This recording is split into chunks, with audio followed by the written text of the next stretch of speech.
Great. Well, to all who are here, welcome to Ringer Park's community briefing regarding lighting. I am Nellie Ward. I am the project manager from the Boston Parks Department, currently overseeing the project. I took the project over from B. Chatfield during design when B went out on parental leave, whom you probably already know from the community engagement process. I'd like to thank you for your participation in this meeting. We really appreciate the time that you're taking out of your schedules to be here. At this time, I'd also like to welcome any elected officials and staff who might be on the call. If you want to raise your hand, you're welcome to say anything at this time. Do we have anyone yet? I know some will be joining. We can come back to that. Um, great. So let's go to the next slide. Meeting recording. Before we get going, just know that the meeting is being recorded, and that's mostly so it can be posted on our project webpage so that it can be shared with neighbors and community members who were unable to attend. So this meeting will be posted within a week or so after this presentation concludes. During the presentation, we do ask to keep microphone muted, and then during the discussion session, we do hope that you will turn your video on and speak up if you feel comfortable doing so. Next slide. We hope everybody will feel comfortable sharing their questions and comments verbally or in the chat. We really want to be respectful of everybody's thoughts and perspectives on things. But if you're not comfortable in this meeting for any reason, you're always welcome to follow up with me individually. My email is on the screen and Michael can drop it in the chat if you'd like to discuss anything further after this meeting. Next slide. So some Zoom tips. In a moment, the design team will give a short presentation followed by a listening and discussion session.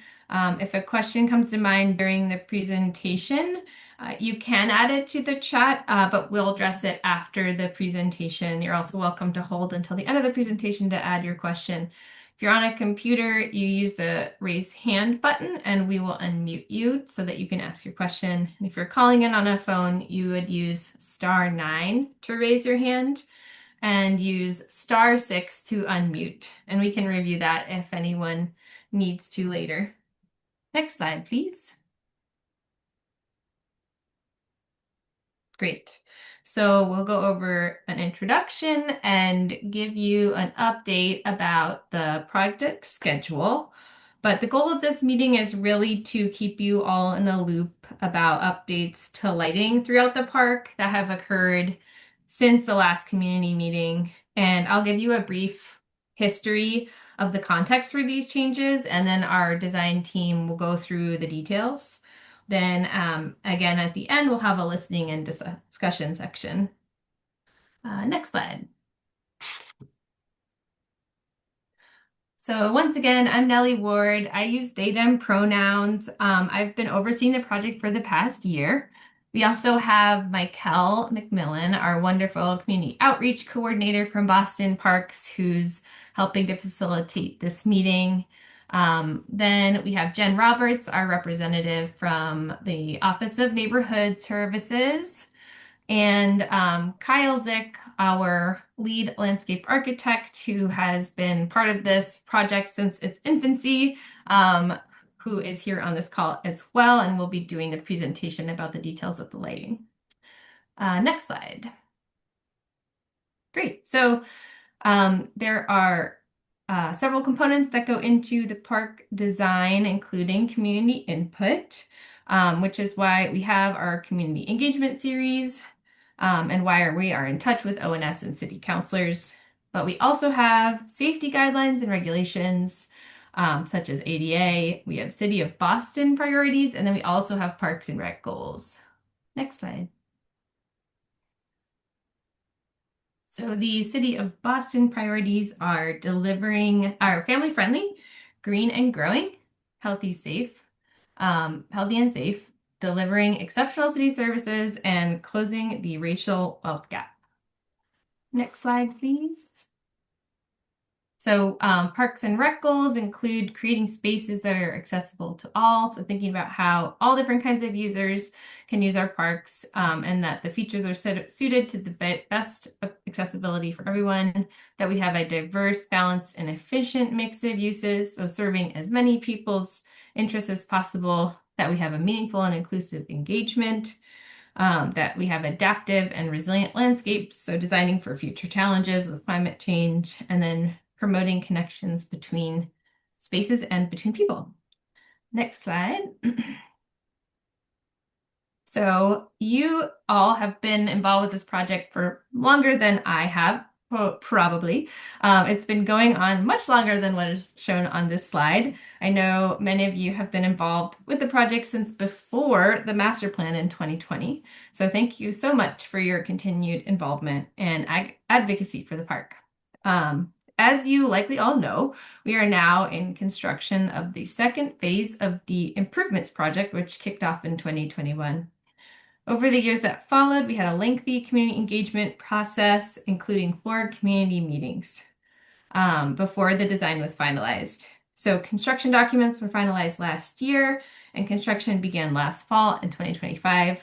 We are now in the middle of construction, and we plan to wrap up construction this summer.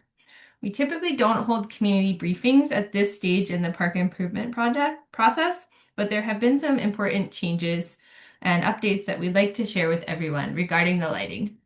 Next slide. So you may be wondering why we're discussing court lighting now, since during the earlier community engagement process, sport court lighting was not part of the improvements being explored. At that time, the project did not have the budget to include upgrades to the sport court lights, despite many community members wondering why the lights were not on. For some background, the lights at Ringer Park were mostly off for roughly 3 decades at the request of park abutters. Recently, they were turned back on. When that happened, several abutters reached out to share concerns about the impact of lighting, and we do understand why. In many ways, those concerns are exactly what led to the improvements we're discussing tonight. The existing lights are more than 50 years old and were never designed with today's standards for controlling glare or light spill, particularly for nearby homes. At the same time, we were also receiving a rapidly increasing number of requests from park users asking for the lights to be restored. Next slide. So we also had a report that was created by the BPDA and Boston Parks that analyzed usership for parks in Boston for 3 parks. It was for our most heavily used parks. Next slide. It came to our attention that Ringer was one of the most heavily used parks in the whole park system, and this report showed us that in 2021, Ringer Park received almost 20,000 visitors per year. And next slide. More recent data suggests that number has grown to roughly 62,000 in 2025. So with this level of use, and after years of growing 311 requests and constituent feedback asking that the court lights be turned back on, the Parks Department ultimately made the decision that returning court lighting to functional use was warranted if we were able to improve the lighting system to minimize impact to park abutters. Therefore, at that time, we began looking more deeply into whether there might be a way to expand the ongoing renovation to include replacing the lights. This is why we were thrilled when during construction, additional Alston-Brighton mitigation funding was allocated to the improvements at Ringer Park. While it does add some complexity to the construction, the timing of that funding allows us to address that issue now.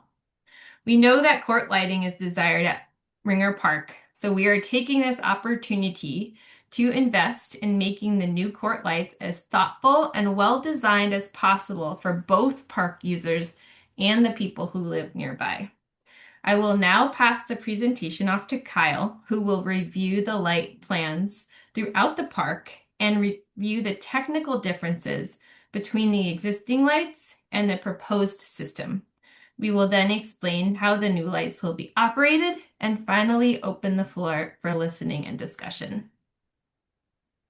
All right, thanks, Nellie. I'm Kyle Zick, a landscape architect with KZLA. We've been the consultant working for Boston Parks throughout this phase of the project, but also the master plan. And what I want to start with is just a recap of what the construction project scope includes, which is what's on this drawing. And I'll highlight the things that are in the project. A lot of the scope relates to pathway improvements. So starting at Gordon Street, we have a pathway that continues all the way to Alston Street, and then a loop that goes to these other neighborhood entrances. Now, those improvements will include accessibility improvements where this path was not accessible all the way through the park, and maintenance vehicles really couldn't get past this point to access this part of the park. So those deficiencies will be addressed. If you've been involved with the previous community meetings, we were looking for locations for a dog park, which is being added, and it actually is replacing the playground in its previous location, and the playground comes down to the field level. The Little League baseball field gets converted to an open lawn, and the playground is adjacent to that. These yellow dots are new lights. So there's lighting in the park already, but we're improving lighting, making it uniform across that pathway and others, and that's in collaboration with Boston Street Lighting. There's also a path that goes through the woodlands and connects to Alston Street as well. No lighting along that path. But one thing that, Nellie's already mentioned it, is there's no improvements on the courts here, lighting or otherwise. But that's why we're here tonight to talk about the addition of the court or replacing the court lighting that would be in concert with the other improvements that I mentioned. So there's a bit of background in terms of the technology and evolution of court lighting. The court lights were installed, I think, in the late 60s or early 70s. And what you would expect with a light of that vintage is similar to what you're seeing in this upper right photo. You see the light fixture, you see the glare. Yes, it's lighting the court, but it's lighting the surroundings as well. What we're proposing is something more similar to what's here on the lower right, where we are lighting the court. You don't see the light fixture as much, and you don't see light beyond the courts themselves. So there's been a lot of evolution in the technology and how you can shield and control the light itself. Plus, I'll talk about this more later. We're able to put these on a timer so they're only used certain months of the year and certain times a day. And also, they have to be manually activated with a push button. So if no one's using the courts, the lights aren't on. This is more the same in terms of showing the evolution of the technology of lighting. 1977 is even newer technology than what was on the courts here at Ringer. But you can see, the blast of light shining right at you. And gradually with technology, it gets better and better. But now we're advanced enough that you really don't see that light. The light is going down and it's being shielded really and controlled very carefully. And how is that done? This is a close-up of a new court lighting fixture. It's LED, so it's very efficient, and it has lots of individual lights that can be controlled.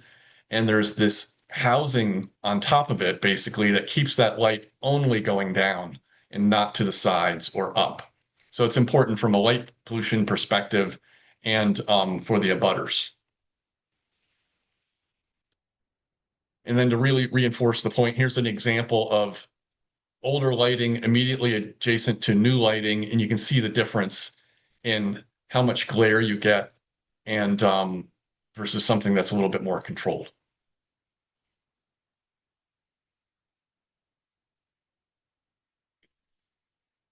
Oops, sorry. That advanced one too far. There we go. So here's a plan of this is representing existing conditions. We have 4 courts here, 2 basketball courts, 2 tennis courts. High Rock Way is in this direction. This is the Emery entrance. This is the path that goes from Alston to Gordon Street. So we have two tennis courts side by side, two basketball courts side by side. And the existing lighting was 8 40-foot tall poles that wrap three sides of the courts. And the symbol we have here, shows a hot spot of the light right at the pole, and it radiates in all directions from that. And that's part of the problem. And it's, pointing in all directions and, of course, at the courts. If you were to cut a cross section through the courts, and these are the homes on High Rock Way, and these are our light fixtures, 40 feet tall. The lights are, this almost looks like a lollipop, right? So a circle here with light radiating in all directions, of course, at the courts, but then beyond. And it's not very well controlled. And this is a simulation in 3D with the homes in High Rock Way. Here's our basketball courts and tennis courts. Yes, we have lighting on the courts. We have our 8 fixtures around the perimeter here, but there's a lot of light on the trees and there's a lot of glow in the neighborhood. So then what are we proposing? We're proposing 5 light poles of different heights. We have, each one of these yellow symbols, these circles, is a light. So that's 5 poles, and they have different number of fixtures on them. We have a 40-foot tall pole here at the basketball court. That's the same as what the lights were existing. And then we have 4 poles down here that are 50 feet. And you may say, why are they getting taller? And the answer is because we can control the light better if the light poles are taller, because then more light is going straight down versus horizontally. And each one of these poles has different number of fixtures, trying to optimize the light that's required for the courts themselves. So this 40-foot pole here has 3 light fixtures on it. And then we have 4 50-foot poles. The poles that share or provide light for tennis and basketball courts have 4 fixtures each. And then these poles down on the end have 2 fixtures each. And we've represented that in a similar cross section to what I showed before. Here are the homes on High Rock Way. We are our 50-foot poles and our 40-foot pole, and it's very directional. Light is going down and not spilling off to the sides. And then simulation of that, similar to the one I showed before, it's more uniform lighting on the courts. We have the light fixtures 4 around the tennis courts and 1 here down on the end of the basketball, much less light on the trees and even less so on the abutters. And then this is just a side-by-side comparison. So you see the existing, the simulations that I mentioned, and these cross sections. So you see how very different the control of the lighting and the efficiency of the lighting is. This is a little technical, but it's an important point. So here's a plan of the courts: basketball, 2 basketball courts, 2 tennis courts. This is the Emery Road entrance. The dog park will be here. And this is our path going from Alston Street to Gordon Street. So all of these numbers represent the number of foot candles. So that's a unit of measurement of the amount of light. And they're trying, our goal is to have 30-foot candles or so on the courts themselves. And each one of these numbers, see, that's like 33.9, 33.8, 39.4. And then as you go further from the court, the numbers drop dramatically. So all of a sudden we're down to 1.7. This dashed yellow line represents where there's 0-foot candles coming from those light fixtures. An important thing to note, though, this is the calculations are done in a vacuum on flat land with no impact by trees. So in the growing season, when there are trees between the courts and the homes, this yellow line would actually be closer to the courts than what's shown here. So then the last thing to talk about is operation, and this is an important point. So here's a representation of one of the proposed light poles. It's a galvanized steel pole. This happens to have 2 fixtures on it. I already mentioned if we had 2, 4, or 3 fixtures. And on 2 of these light poles, there'll be this push button and a sign. And the push button is important because the lights will be operational in the months April through November and between dusk and 10 p.m. But they'll only come on if that push button has been pushed. And that keeps the lights on for 30 minutes. And then there's a strobe that goes off to say the lights are going to turn off. And if no one's there, the lights turn off. If someone wants to renew the lights, they can push the button again and the lights stay on, but only within these months and this time frame. And this is something that's pretty routine now. There's 7 parks listed here where this type of control is already done in the city, from in different neighborhoods too. Already in Alston at Smith, but you can see we have examples in West Roxbury, Dorchester, Jamaica Plain, and the South End. So that is an overview of what's proposed, the technology, the light control, and the goals and the operation. And we're happy to take your feedback and comments. Thank you, Kyle. And thanks everyone who has been able to stay on, and to ONS and City Councilor Braden's office for continued advocacy. Michael, you're welcome to help us navigate questions as they come up. So if you have a question, please raise your hand or add it to the chat at this time. Will do. Genesis. Hi, so I kind of wanted to see from the 2D proposed court and the 3D version that you had, there was kind of like an angle. Yeah, if you could go back one more. Well, I see. Okay, so I was looking at the 2D version at first, and the 2D version showed that the lighting in the center area was only pointing towards the tennis court. And I felt like on the basketball court closest to the tennis court wasn't being shown for lighting. So I was wondering if it is going to be at this angle that you have here for the 3D map. Yeah, I think the more accurate representation, and I know this is the hardest thing to read, are the light levels on this plan, where it is very uniform along the courts, so that you're not going to see a dark spot between the courts Okay. or anything like that. It's optimized, one, to control light and it doesn't spill off the court, but to have uniform lighting for play. Okay, perfect. Yeah, that was my only concern. I was just hoping that there wasn't any areas that weren't completely covered. I also just had one more question. Are you also working on other lighting areas in Ringer Park in general, or just for the court? Yeah, we're doing pathway improvement, Okay. pathway lighting as well. Hmm. So I can go back to a few slides. Bear with me for a second. So the pathway from Gordon Street to Alston Street had lighting on it already, but we'll have improved lighting. Okay. And also right here, the paths that circle the playground and the lawn and then out to the neighborhood entrances, but Okay. not on the woodland path. So for the new dog park, would there be any lighting for, dog owners that usually like walk dogs at night? Yeah, no lighting for the dog park. Hmm. Okay. And that's because the Parks Department generally doesn't want to encourage use past when the park is closed for folks, because it can get noisy for abutters that live in the neighborhood. So. Oh, okay. Awesome. Thank you for clarifying that.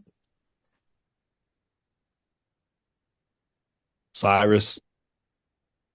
Hey, thank you very much, Kyle, Nelly, the rest of the team. This update is really appreciated. I'm really excited here that this court lighting is going to be included as a part of the scope. I recently moved from the South End, and so spent a lot of time playing basketball and tennis at Titus Sparrow Park, and can confirm that the touch activation, lighting situation is super effective. But I think more than anything, just wanted to applaud too that the hours of operation for these during the operating season are going to be going until 10 p.m. As a fellow civil servant who is often in meetings after work, until 7:38. It's great to know that the courts will still be accessible later into the evening. I know that back again in the South End, that those lights for the courts went off a little earlier, and often didn't have enough time to be out there. So really, really appreciated. That's all for me. Thanks. Thank you, Cyrus. Thanks. Go into the chat. We have Joshua. He said these look great. These look great. These look great improvements. I have been on the courts with these lights. They are definitely much more targeted. Matthew had agreed with Cyrus's comment about having the lighting stay on much later. He appreciates that. We have a question from Igor. Are the control lights controlled separate between the lights, or all lighting controlled by a single switch? There's two push buttons. So one would control the basketball court lights and one the tennis court lights. Yeah, there's two separate circuits for the two court systems. Matthew?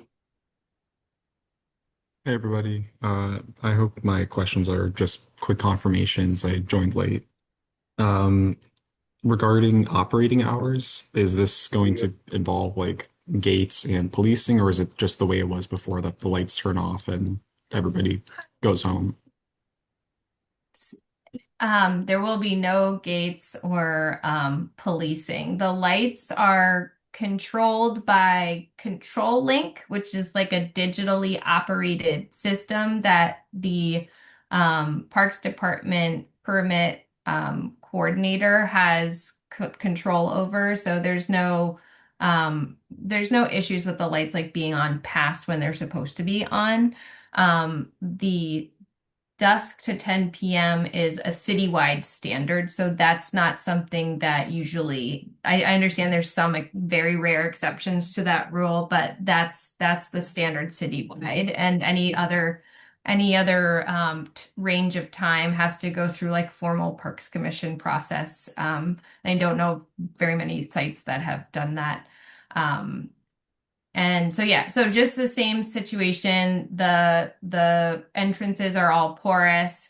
The gates are able to be opened by anyone. Our parks generally are closed dusk to dawn, but for certain parks where we have had community requests for lighting, safety lighting, so people can pass through the park at night. It's a little different than the park being open for use, if that makes sense. I know it's kind of like a nuanced thing, but the lights are really more security lights that are allowing people through rather than encouraging use throughout the night, if that makes sense. I appreciate that. I use it as a cut through a lot. Um, the other thing to confirm was I saw on the site map a hashed area on the lawn next to the playground. I was curious what that is, and also if there's going to be additional trash cans in the park, including on the hill or near there. And that's all. So the hatched area here is underground stormwater infiltration. So as part of doing this work, we have to manage the stormwater and infiltrate the first inch and a quarter of a storm. So that is part of a multifaceted stormwater infiltration system. So here we have here, and then there's things along the Woodland Trail all throughout the park that are either visible or invisible. But this particular system will be invisible. It will be superficially expressed. It will just be a grass area.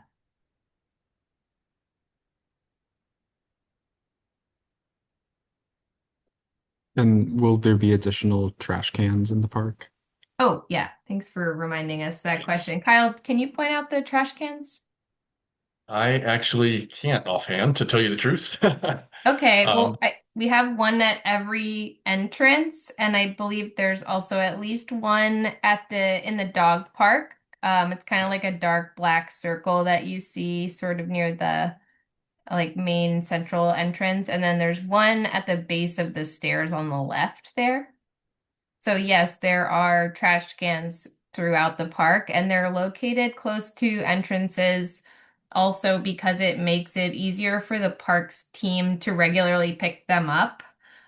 So we want to have them located somewhere where the trash packer can access them pretty easily.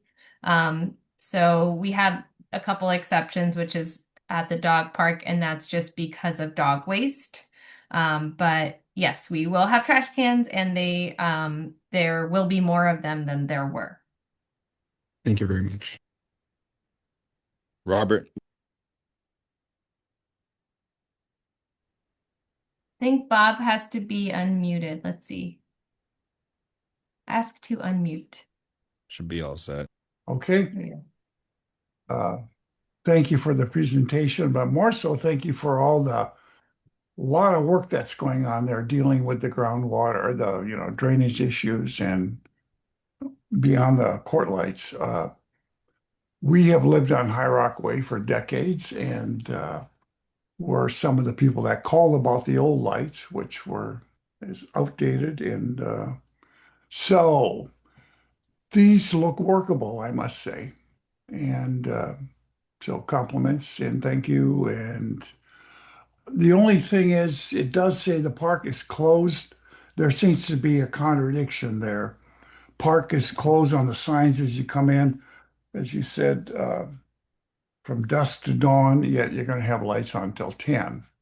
Um, Yeah, and it is confusing. I agree with you. And it's a little but it's sort of like the courts are accessible from, Emery Road, so it's not like the entire park is open, but yeah, we want the courts to be able to continue to be used yeah. until 10 because that's And just as someone who's lived there for decades, when the lights were out completely on the courts, in the summertime, there are basketball players 24 hours a day sometime. That's not a complaint, that's an observation.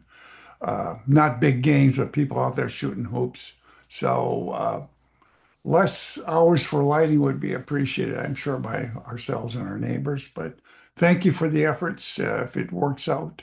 I have a question about the other general lighting. Those yellow circles on the plot, are those locations of lights? Yes. What what kind of lights will they be? There, it seems to me there's a lot more than currently. Is that correct? Yes, yes. there are Yeah. more, but generally we along this main path, Yeah. it's about the same. I think there may be a couple more, but and Oh, there wasn't uniform lighting around these paths, so that's an addition. will there be the same kind of lighting, the height, and I think they're Yes, all LEDs now, right? LED, same concrete pole, same height that Yeah. was Okay. previous. Okay. It looked like a lot of them, that's all. Again, thank you. When's the park gonna open? Next summer. Okay. Yeah, Thanks. and just thank you, Bob and Nancy. We really appreciate, I know how much you guys have been involved in this project. And we really appreciate your advocacy and we definitely care about your home and experience of Yeah. living there. And just so you know, the Boston street lighting plan that we're looking at right now was reviewed very closely with the Boston Street Lighting Department, and Yeah. so they are actually who is responsible for increasing the light quantity, Mhm. and that's to increase safety because what they've found is if they're spaced too far apart, it creates like light spots and dark spots, and so it Yep. actually Yep. creates an unsafe Yeah. situation if they're not Yeah. equally spaced. So this was coming from their expertise. Yeah. It's a heck of a park and it's long overdue to get fixed up. So thank you for your efforts. Very true. Thank Yeah. you. And then I believe we just answered Cyrus's question. But I'll reiterate it. He wants to know if there's a sense of the timeline, whether completion ETA is early or versus late summer, and if reopening of the park would be phased. What? I do. So we hope that the general park, like kind of the scope outside of the court lightings, will be open. The goal, honestly, was June 1st, but with all of this wild weather and the ground freezing much earlier than we thought, we don't anticipate, we're not 100% sure we're going to be able to meet that deadline. So we are looking at, potentially a little bit later than that, in the summer with the core lights. It's a huge amount of work to put these in. And the existing infrastructure is like such a mess. So it is likely that the sport court lights will be under construction longer than the rest of the park, but we hope to open the rest of the park sooner than if, that rather than keeping the whole park closed because there's some pieces of the sport court lighting that still need to be completed. We're hoping to get the trail from Gordon Street to Alston Street open sooner than that because we know this is such an important cut through and the contractor's working really hard to try to get at least some kind of passageway through this park. But again, the weather has like really been wildly different than what we were expecting. And so we just don't have a super clear timeline for that trail either. Ken.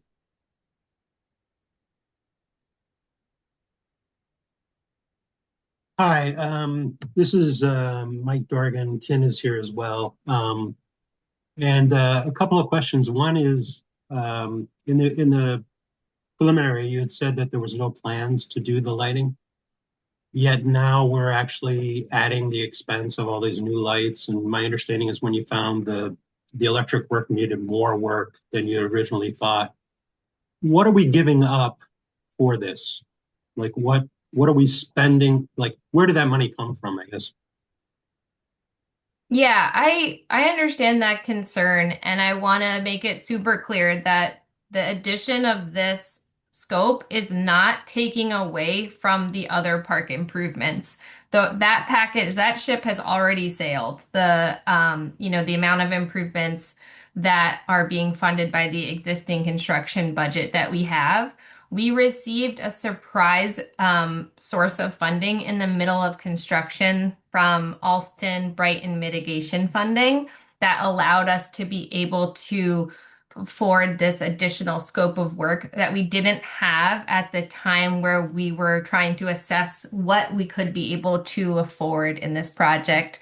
So the funding for this site work is coming from the additional surprise funding that we received and some emergency like contingency funding that we always have set aside when we do any park construction project.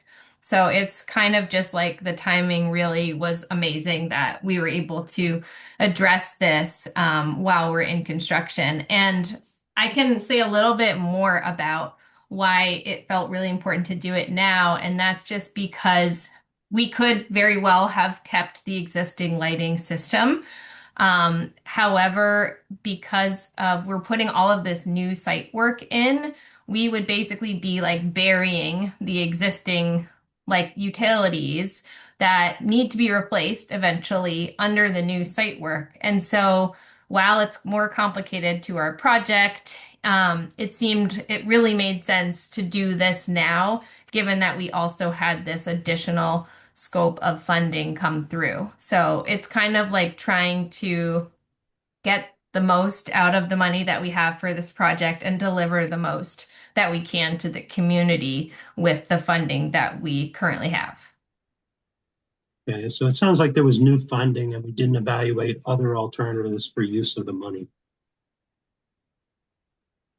At Ringer Park? No, yeah. This project, the need to replace the court lights at Ringer is a top priority for the Parks Department. All of our lights that are around the city that are more than 50 years old are in the pipeline for replacement, period. It's not a negotiable thing. It's really like a safety issue because the utilities can be dangerous if they're so old that they're unsafe. So this, it made sense to do it now because the funding came through and because of already being in the park and doing this disruption and putting in all of this new site work.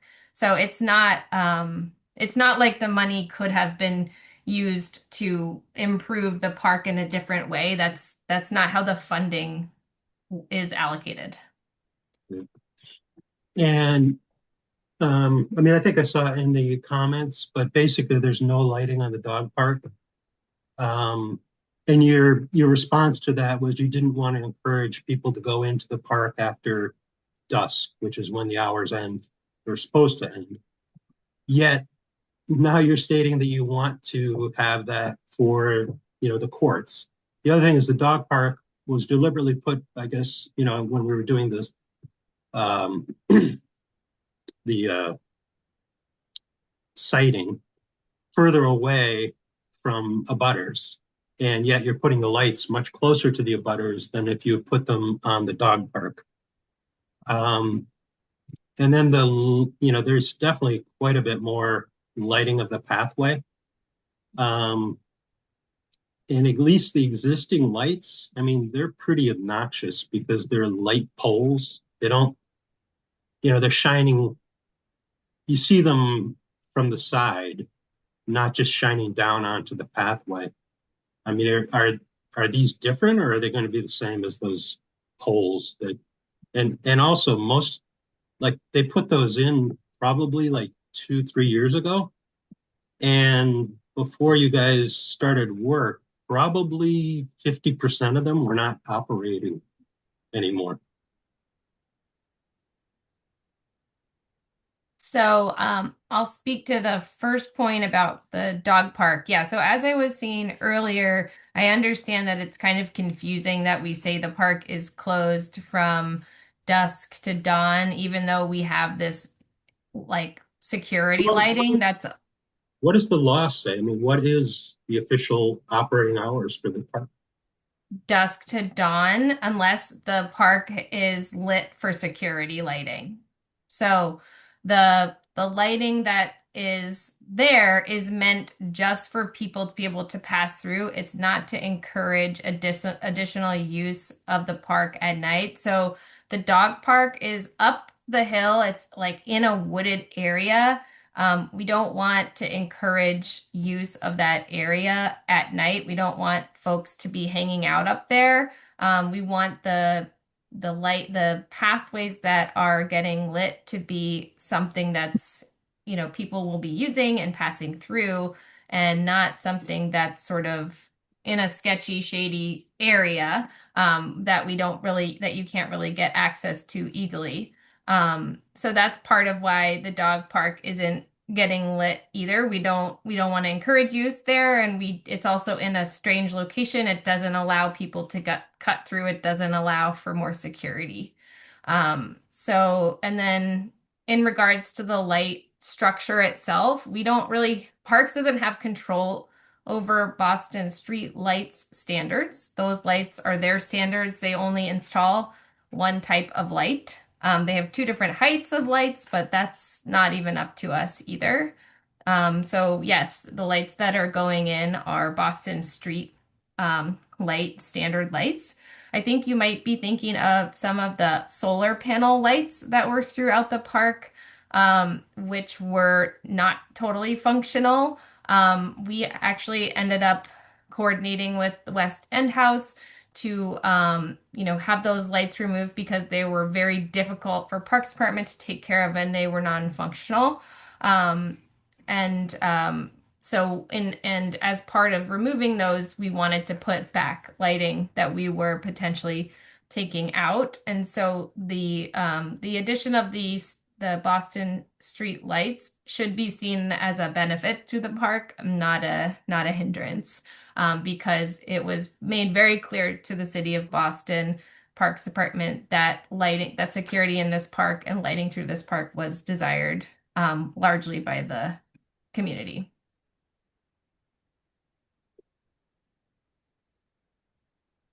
I mean, frankly, I feel that this is not,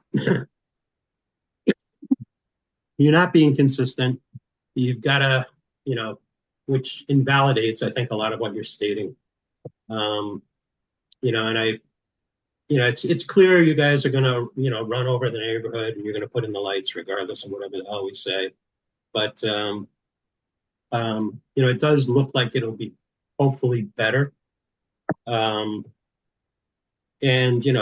The primary issues that we've had in this neighborhood near the park has been in the tennis courts and I shouldn't say the only issue, but the tennis courts and the basketball courts tend to be a problem late at night. it's more basketball probably than tennis in terms of, but a lot of the people that kind of live in the park come down there also at night. And I don't know, I guess, yeah, Ken's got a question. Hi, Nell. This is Ken. Hi, I Ken. have a question. Hi. I have a question. The lighting that you show on the Boston Street lighting plan, you say that they're going to be like the regular street lights that we see in all the other streets in Yes, Boston? it's connected to the Boston street lighting grid. Yep. Okay. And how tall are they? They are 24 feet. Is that right, Kyle? 24. Yes. Okay. So on the hill, it could be a lot taller because they're on a hill. Which hill?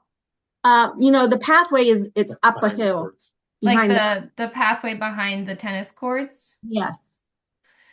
Yeah, I understand what you're asking for. That grading has that path has become lower than it is existing. But yes, they will go up slightly there. It's true Okay. with the So grade. I don't I know I see them, the current lighting, I see them when they're on the path. So I'm a little concerned about the lighting on the path causing issues. So the other question I have, are they going to be on 7x24, these path lights? The path lights are on the same grid as the as the regular street lights, so they come on dusk to dawn.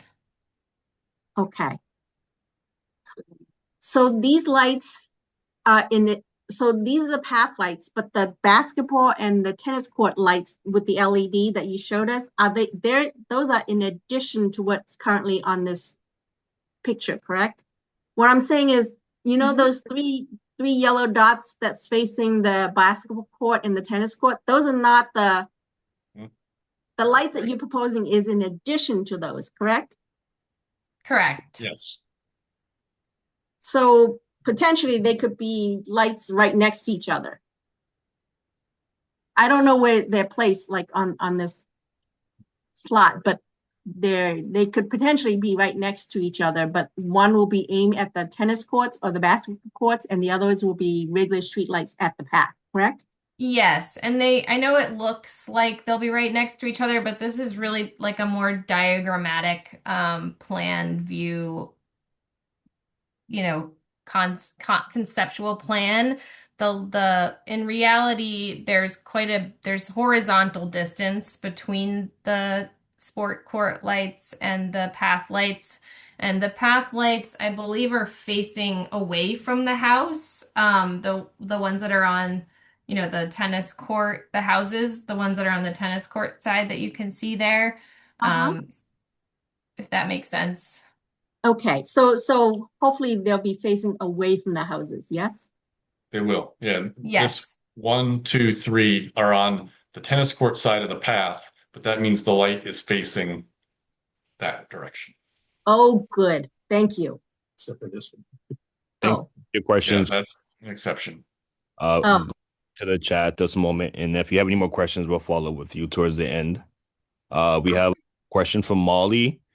Curious to why we illuminate the courts, which are naturally louder and closer to the butters, but the dog park, which is far removed from the butters, is not illuminated. Why do we discourage dog walking? We don't discourage dog walking. I think, folks are allowed to walk through the park at night, just like anybody else is allowed. The sport court, all our athletic courts throughout the city have the same operational standards. That's not something that we curtail depending on where they are. The court lights are on April through November from around 6 p.m. to 10 p.m. And some of our courts are now getting these push buttons, which allow them to be the lights to actually be off when they're not being used, which is really nice because in the past, the lights have just been on from 6 to 10, April through November. And this is allowing us to have a lot more control to save energy and to reduce the amount of light glare that abutters are experiencing. Next we have a question from Matt in the chat. Will the open lawn be illuminated until 10 p.m. as well? If using it for a pickup soccer in the evening, how will the court still be? How is the court, like how the court is lit till 10 p.m.? This the open lawn area is not being lit like our athletic fields are lit because it's meant to be a passive use lawn and it's not an athletic facility, so it is not going to be lit with athletic court lighting. It just the perimeter pathways will be lit, but that lighting doesn't spill so broadly that it's going to illuminate the passive lawn use area next to the playground. Sean. Hello, thank you. Yeah, just want to start by saying a quick thank you to Nellie, Kyle, everybody involved in this project, not only for putting this meeting together, but for undertaking this project entirely. As a local resident who uses the courts and often cuts through the park, it's going to be such a vital lift to the community, and I'm really glad that the lighting is being adapted to meet the needs of all parties, and that input is being accepted from community members that make frequent use of the park in addition to the nearby homeowners. My question is hopefully a quick one. I noticed that the light settings, they were set from dusk to 10 p.m. I just wanted to ask how dusk is defined, if there's going to be like a sunlight sensor that will power them on at a certain hour, if they're going to be able to be turned on at any point in the day, or if they're going to be on a schedule that's like set for a specific time. And I only ask because at sunset times, like they change throughout the year, obviously. And I noticed last year in the summer that they would turn on at sort of like an inconsistent timing relative to the sunset, where it felt more like a set hour that it was being turned on. So just wanted to get some clarification around that. Yes, the old lighting system was on a set time, regardless of or not really like finely curtailed to the sun setting, but the new Musco system is digitally controlled, so it's very easily adjusted by our main permit holder coordinator, Paul McCaffrey, and it is associated with the sun setting. So I think there's a light sensor. I'm not 100% sure what the mechanism is for that, but it's much more, the new system I can say is much more closely tied to the actual light levels throughout the year, and it adjusts throughout the season. But the 10 p.m. is the same. Okay, great. Yeah, awesome. That's incredible. Such a massive improvement off the bat, and it's going to make playing basketball in the fall a lot easier. So thank you. Really appreciate that. Thank you, Sean.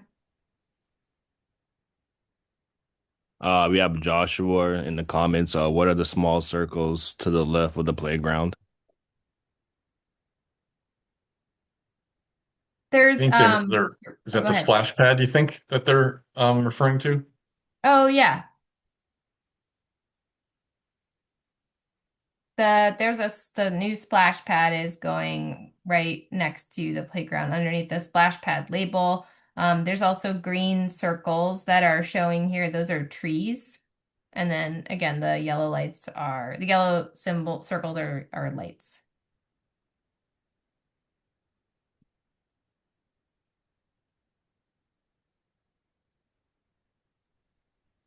Maura. Hi, Nellie. This is Maura from Hey. All Springs City Councilor Liz Braden's office. Just wanted to say thanks for the presentation and thanks for holding this meeting. Councilor Braden's really excited to see that these new lights are now part of the project. She's excited to see improvements to this park and just thanks again. And thanks for doing such a great job of keeping everyone in the loop as the project moves on. So thank you. Thank you, Maura, and thank you so much to Councilor Braden for all of the advocacy and support. and also all of the continued coordination with abutters and community members. I appreciate it. We have a comment by Cyrus who's advocating for warm lights between 2700 and 3K, if not already included. Thanks. Grace, very excited for this new lighting and for the rest of the plan to come to life, both as a frequent user of the park and paths and as an abutter. Joshua reiterated that he's happy that the money is going to improve lightings. Jay, thanks for the update. I have to log off, but I appreciate the lighting improvements. Looking forward to seeing them in person. Matthew, likewise, keeping the hill and urban wild trail unlit through low safety lighting is appreciated where staff deemed it appropriate. Thank you, Oh, Michael. no worries. Jennifer Roberts, the liaison, had hopped off. Much appreciation, Nelly, for hosting the meeting, and Kyle for providing detailed information on the scope of the lighting project. And then she left her contact information as well. Matthew, thank you. Need to log off. He's very satisfied with the proposed plans, operations, and lighting. Joshua also added, I think the lights are necessary for the safety of the folks walking through. I live at the Amir Road entrance, so the lights and noise will directly affect me, but the parks are supposed to be used. I haven't agreed with every decision made in this process, but I'm very happy with the project plans overall. It is impossible to keep it happy. Some sacrifice are part of living here. Teresa, I agreed with Joshua. I lived here a long time, and keeping the pass through well lit is essential. Many young people walk through late hours, and there are too many safety concerns to reduce any lighting. Any come in the dark. I'm assuming she said many come in the park at night and tend to happen in areas that were poor lit. Sorry, man, any crime happen in the park are well lit.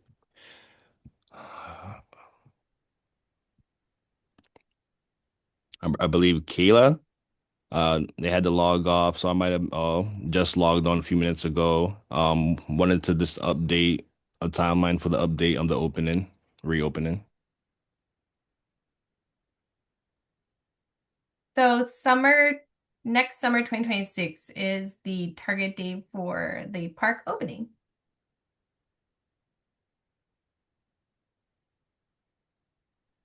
Teresa also reiterated thanks for the update. Sean has a follow-up question. How will the lights operate seasonally? Is there operational start date and end date for the lights over the courts each year, or would they be able to turn on indefinitely? Yeah, so they're operational from April to November, and then within that window from dusk to 10 p.m. And then within that window, when they're pushed on with a push button for 30-minute intervals. And the operational window, April to November, is a citywide standard, and the dusk to 10 p.m. is also a citywide standard.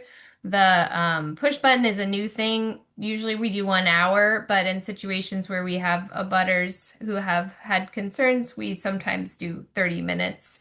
While it's an minor inconvenience to the players, it helps with reducing like light spill for abutters. So we're doing that here.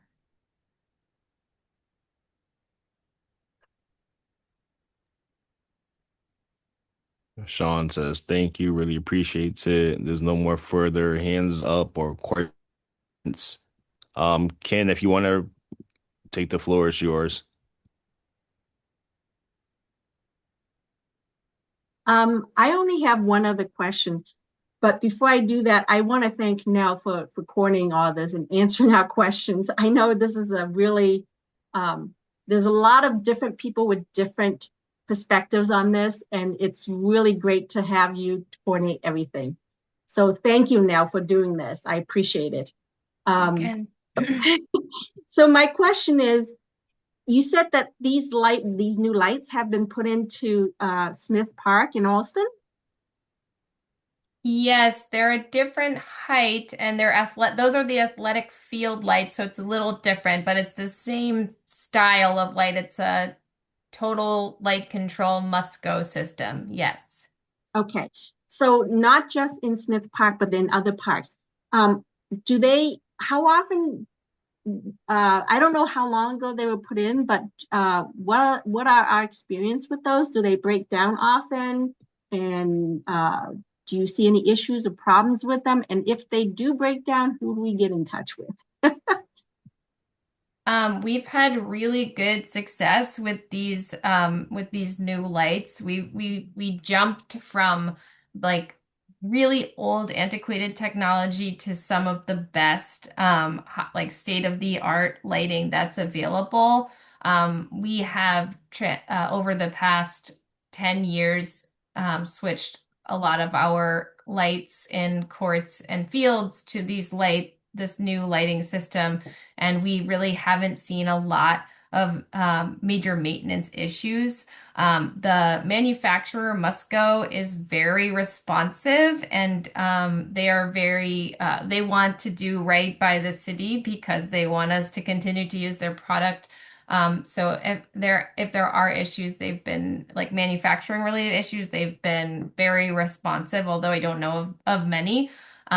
Issues with like lamps going out, a typical issue like that, our BPRD electrician addresses, but again, that's not something that we see very much with these new lights. And Paul McCaffrey is the kind of like overall permit coordinator person. So if there's something going on strange with the light and it's on in the middle of the night, which like I don't know of any situation that's ever happened. What's really nice is that if you can like 311 that, we can turn the light off from a cell phone because like that's how digitally controlled it is. It's operated through Control Link. It's much better than the antiquated electrical system where you have to go to the cabinet and try to, turn it off that way.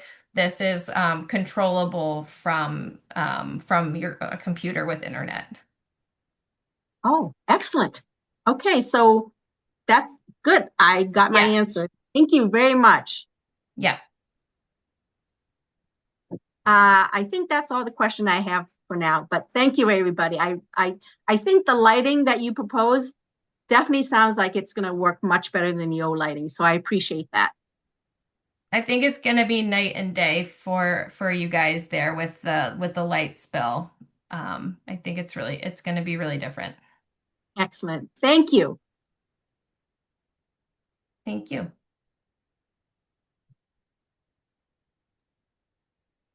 I believe that's all for now. Okay. Well, thank you. Thank you, Bob. Thank you, everyone out there. Thank you, Ken and Michael and Counselor Braden's office and everyone else who gave us helpful comments and shared your feedback. I will continue to give you guys updates via email, and can't wait to see you out there in the park when it's open again. Thank you so much. And have a great night. And yes, you can always visit the project page for updates there. I'll continue to post construction updates to the website, and we'll get this meeting posted up there within the next week or so. All right, see you later. Thank you. Thank you.